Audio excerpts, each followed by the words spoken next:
Willy Bakonga, ministre sortant de l'enseignement primaire, secondaire et technique, est arrêté au Congo-Brazzaville le mardi 20 avril 2021. Ces derniers voulaient se rendre en France alors qu'il est inclus dans un dossier de détournement à Kinshasa.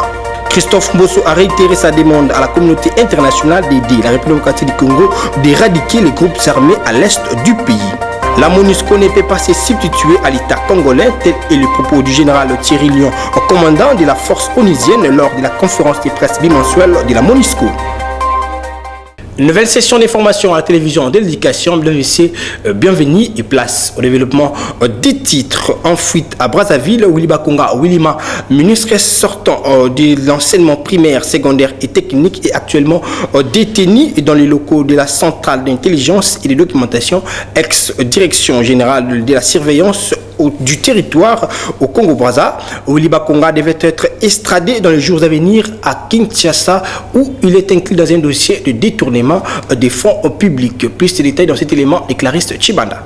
Le ministre sortant de l'enseignement primaire, secondaire et technique et pesté, Willy Bakonga, a été arrêté le mardi 20 avril 2021 dans la soirée à Brazzaville. Selon les sources proches du dossier, il a été débarqué le même jour d'un vol d'Air France en partenance pour Paris à la demande de Kinshasa qui sollicite son extradition.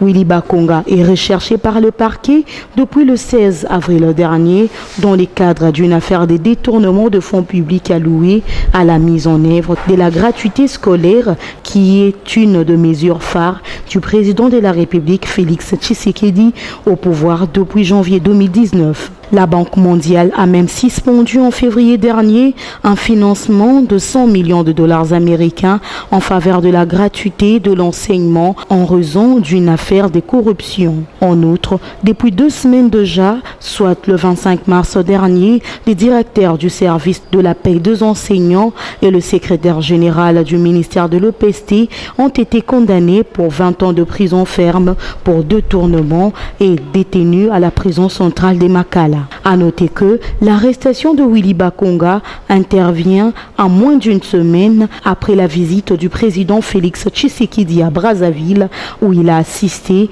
le 16 avril à l'investiture de son homologue Denis Sassou Nguesso qui entame un 4e mandat. Christophe Mbosso Kodia, président de l'Assemblée nationale, est revenu sur le projet de débat démocratique consécutif à la publication du gouvernement de l'Union sacrée. Suivez. Honorables députés, chers collègues, au sujet du débat démocratique consécutif à la publication du gouvernement de l'Union sacrée de la nation, à une certaine époque non lointaine, personne n'aurait cru qu'au sein d'une même famille politique, ses membres peuvent lever le ton ou exprimer leur vie vis-à-vis des opinions stratégiques qui se prennent. L'on aurait cru que les débats internes et chers aux partis et aux regroupements politiques se seraient estompés. Aujourd'hui, avec l'avènement de l'Union sacrée de la nation, les récents débats consécutif à la publication du gouvernement a prouvé à la face du monde que le débat interne est encore possible. C'est même cela l'essence profonde de l'état de droit et de la démocratie, cheval de bataille du président de la République, chef de l'État, son Excellence Félix Antoine Tshisekedi Tshilombo. C'est aussi cela l'expression du droit à la différence, lequel fait la grandeur de notre Chambre et un indicateur majeur du renforcement de la culture démocratique dans notre pays, pourvu que cela se passe dans la discipline. Honorables députés, les honorables députés qui ont animé ce débat se sont adressés à l'autorité compétente, le président de la République, chef de l'État, initiateur de l'Union sacrée de la nation. Vu sous cet angle, la diabolisation d'une frange d'élus nationaux dans l'opinion n'a ni raison d'être, ni droit de citer dans notre hémicycle. Notre peuple doit être rassuré qu'aucun de ces élus n'a conditionné l'investiture du gouvernement de l'Union sacrée de la nation. J'exhorte donc nos concitoyens à respecter leurs élus. Pour ce qui est de la situation sécuritaire à l'est du pays, Christophe Mbosso a réitéré sa demande à la communauté internationale d'aider la République démocratique du Congo à éradiquer les groupes armés terroristes étrangers et locaux qui continuent à s'aimer la terreur sur les territoires congolais. Suivez. Face aux défis sécuritaires, aux besoins pressants de paix de notre peuple, nous demandons à la force onusienne de prendre conscience de la gravité de la situation à laquelle est confronté nos compatriotes au quotidien. Nous l'appelons à interroger son système d'intervention et d'améliorer en conséquence ses performances en appui aux efforts de nos forces armées en vue du rétablissement définitif de la paix à l'est de notre pays. En attendant que chacun évolue son action, nous appelons notre population, en particulier notre jeunesse, dont la voix est portée plus haut et ses cris sont désormais entendus. Nous l'appelons, disais-je, à l'apaisement, au dialogue et à une franche collaboration avec les troupes sur le terrain. Honorer ceux qui œuvrent pour la paix et ceux qui veillent à la sécurité de chacun de nous. Rejetons la voie de violence qui est le produit du nihilisme et du désespoir. C'est avec votre appui sincère et notre loyal accompagnement que le président de la République, chef de l'État, Son Excellence Félix-Antoine Tshisekedi Tshilombo, pourra venir à bout de ces groupes armés terroristes qui endeuillent notre peuple et notre pays. Le président de la Chambre basse du Parlement, Christophe Mbosso, a échangé le mercredi 21 avril avec l'ambassadeur de la Suède en République démocratique du Congo sur les questions de coopération RDC-Suède. Suivez.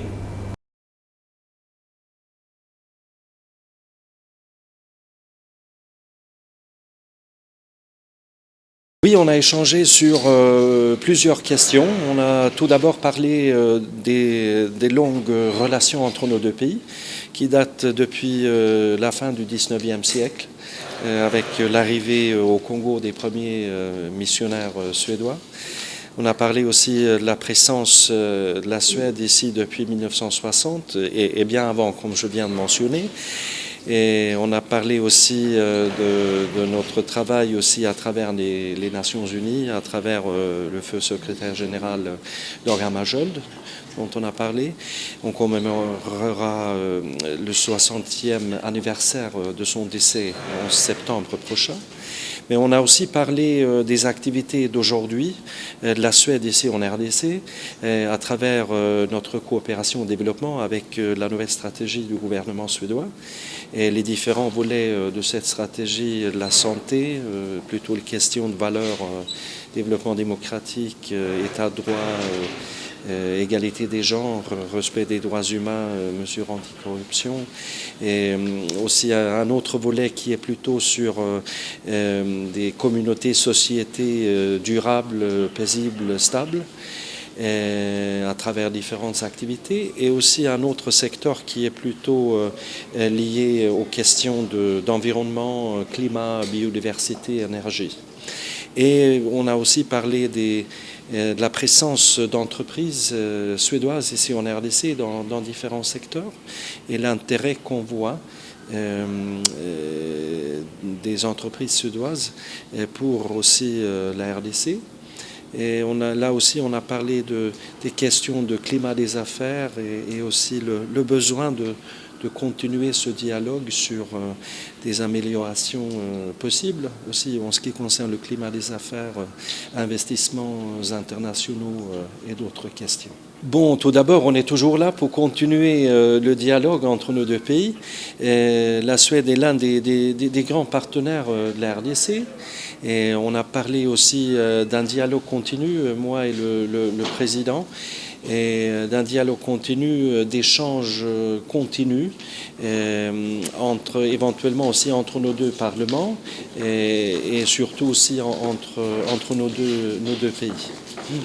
Et aussi peut-être aussi des possibilités de formation et un dialogue continu sur ces questions, sur les activités parlementaires et les activités du Parlement ici en RDC. Toujours à la chambre basse du Parlement, le Premier ministre chef du gouvernement, Sama Lukonde, a déposé ce mardi 20 avril 2021 entre le main du président de l'Assemblée nationale, Christophe Mbosso, le programme d'action du gouvernement de l'Union sacrée et de la Nation.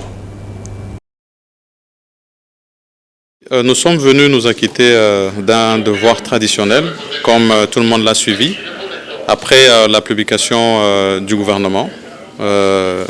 Ici, c'est une autre étape importante, celle du dépôt officiel du programme d'action du gouvernement de l'Union sacrée de la Nation. Nous avons été bien reçus par le président de l'Assemblée nationale et nous avons dit que nous restons à sa disposition pour que l'équipe gouvernementale puisse venir se présenter à l'Assemblée selon le calendrier qui sera fixé, de sorte que nous puissions présenter officiellement le contenu de ce programme du gouvernement qui va être fait à la primeur des honorables députés. Donc, et à travers eux, toute la nation. Donc, nous sommes contents d'être arrivés à cette étape et nous attendons le moment venu de revenir et nous mettre finalement au travail pour répondre aux besoins de la nation et de la République. Je venais déjà de le dire, nous réservons la primeur aux honorables députés. Nous avons tenu compte de tous les aspects de la vie nationale de la République démocratique du Congo. Le chef d'État congolais et président en exercice de l'Union africaine, Félix-Antoine Tshisekedi Tshilombo, assure au peuple tchadien de tout son soutien durant cette dure épreuve. Un jour de deuil national sera décrété en République démocratique du Congo le vendredi 23 avril 2021, date des obsèques du maréchal du Tchad, Idriss Déby Itno, décédé de blessures reçues au front. Une délégation égyptienne était reçue par le président de la République Félix-Antoine Tshisekedi Tshilombo le mardi 20 avril 2021. Cette délégation était porteuse d'un message du président égyptien à son homologue congolais. C'est au pavillon présidentiel de l'aéroport international de Ndjili que le chef de l'État Félix-Antoine Tshisekedi Tshilombo a reçu en audience le ministre égyptien des Affaires étrangères. Le patron de la diplomatie égyptienne, porteur d'un message du président Al-Sisi, est aussi venu solliciter à nouveau l'arbitrage du président en exercice de l'Union africaine dans le dossier du grand barrage d'Éthiopie. La relance des pourparlers entre l'Égypte, l'Éthiopie et le Soudan sur ce grand barrage construit dans le Nil bleu a eu lieu du 4 au 6 avril courant à Kinshasa. Le contenu de ce message est de remercier M. le Président Tshisekedi pour les efforts qu'il déploie maintenant pour trouver une solution pour la crise des barrages de la Renaissance. L'Égypte attache une grande importance sur l'intervention du président Tshisekedi comme président de l'Union africaine pour trouver une solution, un agrément entre les trois parties qui prendre en considération les intérêts des trois pays. Des pourparlers suspendus qui devraient reprendre incessamment sous le leadership du président en exercice de l'Union africaine, Félix-Antoine Tshisekedi Tshilombo. Comme annoncé au sommaire, au cours d'une conférence de presse bimensuelle de la MONUSCO tenue le mercredi 21 avril 2021 à Kinshasa, dans cette installation par Mathias Gilman, porte-parole de la MONUSCO, le général Thierry Lion, commandant de la force de cette mission onusienne, a dans ses propos rappelé que la MONUSCO ne peut pas se substituer à l'État congolais. Suivez, il est au micro de Junior Twendele et Olivier Mawila. C'est qu'il est de la responsabilité première d'un État d'assurer la protection des civils. Donc il est tout à fait normal que ce soit les FARDC qui soient en première ligne, première responsabilité. Il revient également à l'État de donner des moyens à son armée, comme le rappelait d'ailleurs le ministre de la Défense encore très récemment dimanche sur les ondes. Et quand je lis effectivement toutes les déclarations aujourd'hui sur l'état de l'art de la défense, il y a effectivement tout un vrai travail. On n'est pas sans savoir qu'il y a des réformes qui ont déjà été lancées.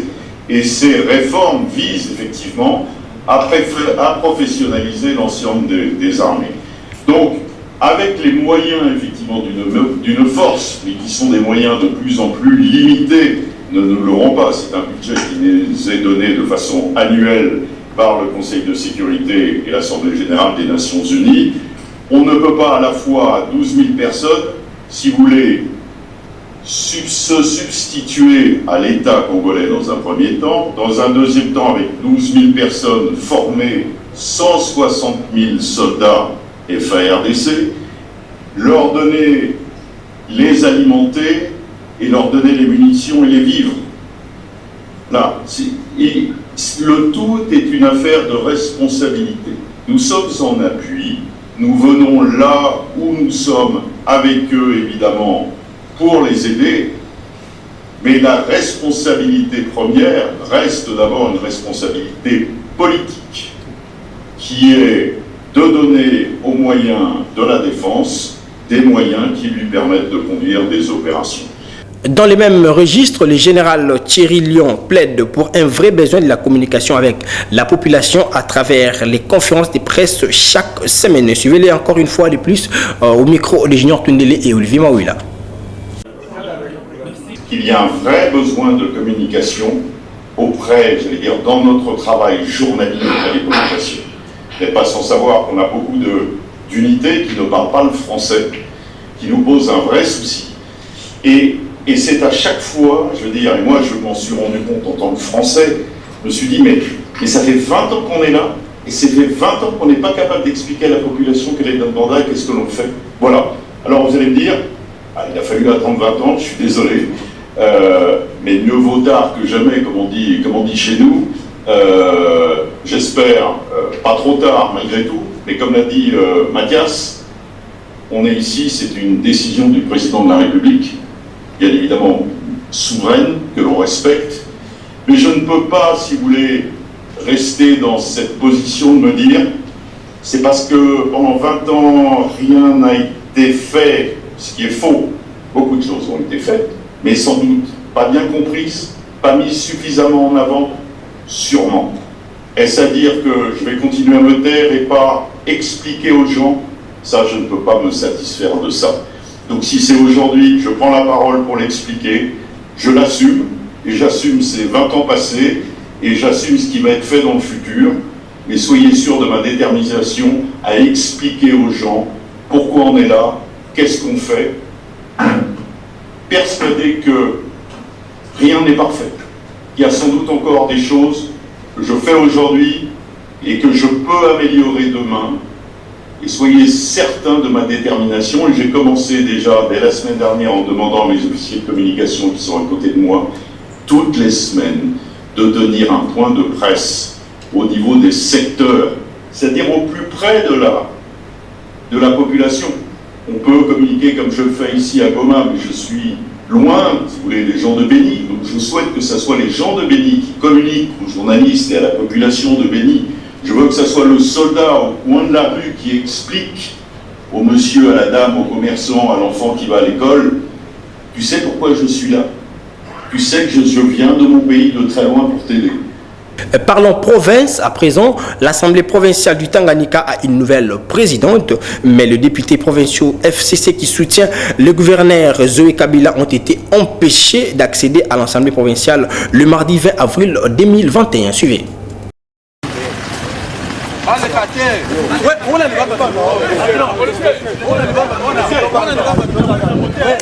Vous venez vous-même d'observer, nous sommes ici comme on avait prévu à ce qu'il y aura plénière. Malheureusement, la police nous empêche, nous, d'accéder à notre hémicycle, alors que les autres passent par des voies de derrière et ils sont en train de siéger pour le moment. Nous fustigons ça en tant que presse. Vous remarquez qu'il y a des désordres. Et ces désordres, nous ne pouvons pas tolérer. Comme ils refusent une partie des députés de siéger, nous nous rentrons, nous le laissons, c'est-à-dire que ce sera un parlement de 13 personnes. C'est-à-dire, on a divisé l'Assemblée par deux, il y a une autre cas, c'est-à-dire la police de Kalemi, c'est une police de l'Union sacrée. C'est-à-dire la police venait de diviser c'est-à-dire la police est devenue la police de l'Union sacrée. Ici, ce n'est pas seulement la police. C'est presque tous les services de sécurité parce que la police est partiale, la police des ici. Ils ont divisé la police appartient à l'Union sacrée. Alors il n'y a plus à inclure les polices ici. En tout cas, nous sommes déçus avec les autorités policières ici. En tout cas, c'est surprenant. Quelqu'un, un policier, aujourd'hui, qui divise l'Assemblée en deux, une partie de l'Union sacrée, où c'est la police, et nous, c'est pas de la majorité, soi-disant majorité dont nous parlons. En tout cas, nous sommes déçus avec cette police de Kalemi. Une police qui appartient à l'Union sacrée à un camp. En tout cas, c'est surprenant. Aujourd'hui, en tout cas, nous avons vécu des choses qu'on n'a jamais vécues au monde. En tout cas, dans un pays qui se respecte, on ne peut pas passer les histoires pareilles. Ça, c'est des bêtises. D'une province à une autre, en Ituri, les incidents malheureux causés par les éléments de FDIC le mardi 20 avril 2021 à Niara n'ont pas laissé indifférent le gouverneur de l'Ituri. Jean-Bamanissa Saïdi est descendu à Chari afin de compatir au malheur qui a frappé les familles des victimes. Suivez. Niara, localité située dans les encablures de Chari, était ce mardi vers 4 h du matin dans les viseurs des éléments des FPIC très actifs ces derniers jours dans les territoires d'Irumu. Ces hors-la-loi sont arrivés dans cette localité où ils ont incendié des maisons, pillé des biens de la paisible population et tué des personnes. Raison de cette visite, des réconforts de Jean-Bamanissa Saïdi qui présente ses condoléances aux familles éplorées avant de les appeler à l'unité et à faire confiance aux autorités établies. Pole kabisa na bote banye banapoteza na mkuu wetu na amani. Tulombe Mungu alete vile nguvu kwa armée yetu, alete nguvu kwa chef de l'État yetu, alete nguvu kwa gouvernement yenu na bakubwa bote banye biko hapa pasesie bote tukue pamoja tu vaincre ile ba ennemi banye biko nataka kutusumbua na biko nataka kutudiviser. Un message bien pris en compte par le chef du groupement Thierry qui a annoncé l'enterrement digne de toutes ces victimes pour le jeudi prochain. Le gouverneur de la province de la Tchopo, Walilou Fungola, s'est adressé à la population de sa province. Pour lui, dans la forme et fond, la motion contre le gouvernement provincial est sans fondement. Depuis le 15 avril 2021, la province de la Tchopo est encore retombée dans une crise politique montée de toutes pièces par certains députés provinciaux. En effet, alors que la Tchopo tentait de sortir petit à petit d'une longue et inutile crise ayant paralysé les rapports entre l'Assemblée provinciale et le gouvernement provincial depuis le mois de juin 2020, alors que le processus de normalisation des relations entre les deux institutions étaient presque à son terme, quelques députés provinciaux ont repris leur manœuvre de déstabilisation en initiant une motion de censure contre le nouveau gouvernement provincial de la Tchopo qui n'a jusqu'alors que 2 mois de vie. Cette initiative s'est faite dans la précipitation et en violation flagrante de la Constitution de la République, des lois et leur propre règlement intérieur. Et malgré la saisine de la Cour constitutionnelle par le gouvernement provincial et sa notification à l'Assemblée provinciale par cette haute cour, ces députés intéressés et mal intentionnés, conduits par leur bureau, ont adopté la dite motion manifestement illégale, juste pour nuire au gouvernement provincial que je dirige. Chers compatriotes, il vous souviendra que lors de l'ouverture de la session en cours, le 30 mars dernier, le bureau de l'Assemblée provinciale de la Tchopo avait solennellement déclaré que cette session était exclusivement consacrée à la réconciliation entre nos deux institutions, c'est-à-dire l'Assemblée provinciale et le gouvernement provincial. Comment alors expliquer qu'après seulement 2 semaines, et sans avoir entamé aucune autre matière, le même bureau puisse transformer la dite session en une session conflictuelle, trompant ainsi la population dont les députés se disent être l'émanation. Mes chers compatriotes, il faut noter que dans la forme comme dans le fond, cette deuxième motion de l'Assemblée provinciale contre mon gouvernement est totalement sans fondement. Parlons société pour boucler complètement cette session d'information. Les usagers de l'avenue des écoliers au quartier 20 mai de la commune de Kalamo interpellent les autorités provinciales concernant le délabrement de cet axe routier. Suivez ces reportages de Joti Lofondé. L'avenue des écoliers au quartier 20 mai, précisément à l'auteur de l'école des navigations dans la commune de Kassavoubou, se trouve sous la menace de la détérioration qui progresse dangereusement au rythme des eaux de pluie de ces derniers jours. En effet, les usagers de ces tronçons s'inquiètent sérieusement de leur sort car celle-ci est une route empruntée par des véhicules des privés et ceux commis au transport en commun en cas de embouteillage sur l'avenue Victoire. Avenue vraiment, ce que tu as bien, c'est un boudon. Donc, ça va venir mon secondaire, ça la tête. La prince a miné l'embouteillage, ça la tête. Mais ce qui a été robé, pour ceux qui ont l'union de Kapuna, Robi, mais la même au venu qu'on a serra. Mais déjà, ils ont au coup fabo.